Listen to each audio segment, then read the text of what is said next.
Thank you for joining me on Bizworld this Friday evening. I'm Nakia Bashrudin.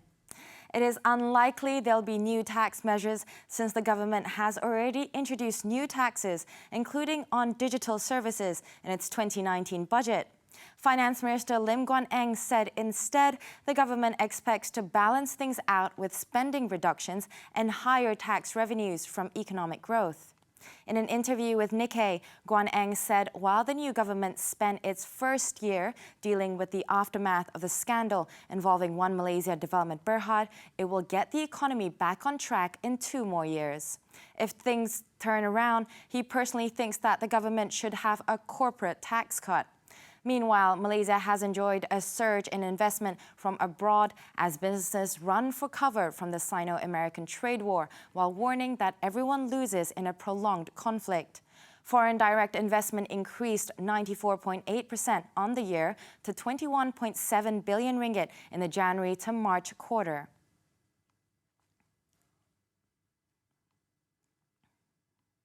The Employees Provident Fund (EPF) posted a 25% reduction in investment income from 12.88 million ringgit to 9.66 billion ringgit.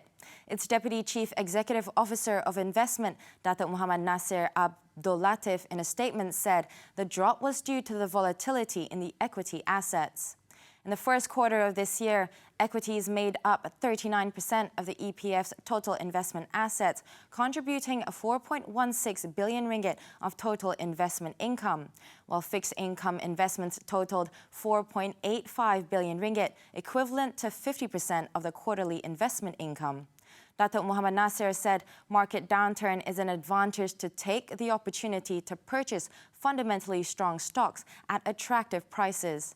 They are committed to delivering a real dividend of at least 2% over a rolling 3-year basis. Banks' asset quality remains sound, with overall net impaired loans ratio remaining stable at 1%.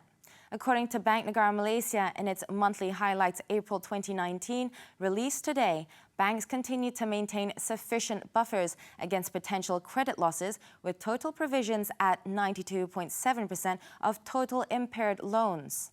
Meanwhile, total loans dispersed eased to 101.6 billion ringgit in April 2019 from 108.7 billion ringgit in March 2019, but remained significantly higher than the 2014 to 2018 monthly average of 93 billion across the business and household segments.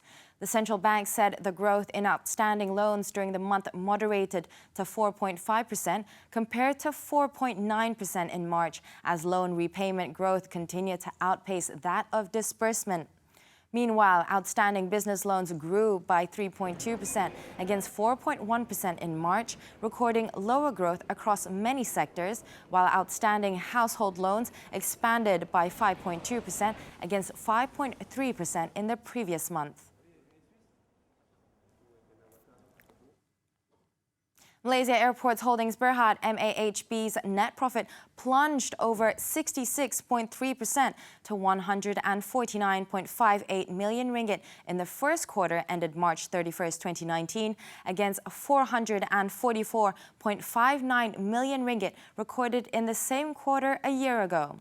Its revenue, however, rose 3.7% to 1.25 billion ringgit from 1.22 billion ringgit on the back of increased overall passenger growth.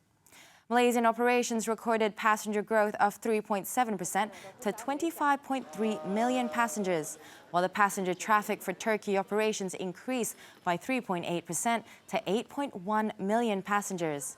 Moving forward, MAHB remains optimistic that the projected 4.9% growth in 2019 will be achieved as the future seat capacity fillings by airlines remain above expectations.